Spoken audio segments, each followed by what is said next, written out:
नमस्कार, मैं हूं पल्लवी और आप देख रहे हैं न्यूज चमकता भारत। और अब खबरें विस्तार से। जमशेदपुर पूर्वी के विधायक सरयू राय ने अपने 3 साल का लेखा जोखा पेश करते हुए पिछले 1 साल में किए गए कार्यों एवं अगले 1 साल के कार्य योजनाओं की जानकारी मीडिया से साझा की।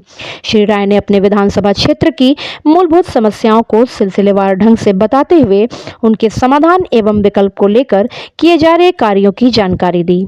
उन्होंने बताया कि उनके प्रयास से टाटा कमांड एरिया एवं उससे बाहर के लोगों को बिजली और पानी मिल रही है। इसके लिए सभी इलाकों में कोऑर्डिनेशन कमेटी बनाई गई है, जो विभाग एवं कंपनी के साथ मिलकर क्षेत्र के विकास में अपना योगदान दे रहे हैं। उन्होंने बताया कि कहीं कहीं कुछ स्थानीय समस्याओं को लेकर विवाद है, जिसे मिल बैठकर सुलझाया जा सकता है।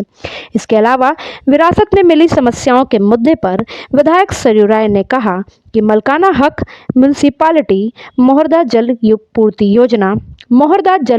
योजना और बेहतर शहरीकरण की समस्याएं उन्हें विरासत में मिली है, जिसके समाधान को लेकर विधानसभा में सैकड़ों बार अलग अलग माध्यम से उन्होंने आवाज उठाई, मगर राज्य सरकार ने इस ओर ध्यान नहीं दिया। उन्होंने पूर्ववर्ती सरकार की नाकामी भी गिनाई है। उन्होंने कहा कि पूर्ववर्ती सरकार के अधिकारी और मंत्री जमशेदपुर को शंघाई बनाने की बात करते थे, जो कागजों पर ही सिमट कर रह गई है। जमीनी हकीकत कुछ और ही है। इसके अलावा कंपनी कमांड एरिया में बसे बस्तियों में सीवरेज ड्रेनेज की समस्या पर भी उन्होंने चर्चा की, साथ ही समाधान के उपाय बताते हुए उस पर काम करने की बात कही है। ये नीति सिद्धांत बने हुए हैं, ये दर्शन फिलॉसफी बनी हुई है, उस फिलॉसफी के ही समर्थक या उसको ही हम लोग भी अनुयायी हैं, ये मैं कहता हूँ।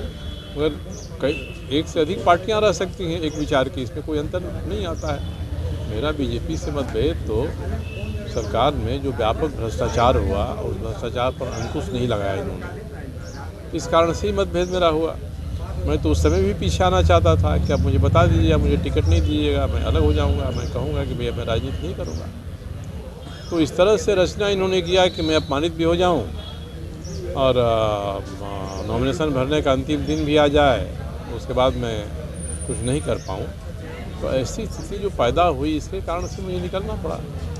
और आज भी भारतीय जनता पार्टी और जमशेदपुर की भारतीय जनता पार्टी दोनों में बड़ा अंतर है। ये जमशेदपुर की भारतीय जनता पार्टी जो है, ये इकाई है, ये पूरी तरह से सरकार के साथ मिलकर चलना चाहती है। मैं तो यहाँ तक कहूँगा कि जो कॉमन फैक्टर जेलों में बंद हैं, उस सरकार में भी थे, इस सरकार में भी थे, ये इन दोनों के बीच में सीमेंट बने हुए हैं।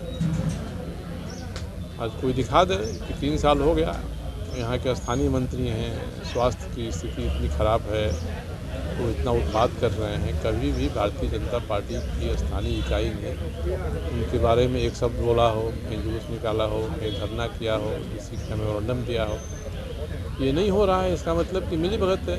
आज हेमंत सोरेन जी की सरकार उनके मंत्रियों के साथ जमशेदपुर में जो भाजपा की इकाई है, उसकी पूरी तरह से मिली भगत है। लगता है कि एक अलिखित समझौता दोनों के बीच में। 3 साल पूरा हुए।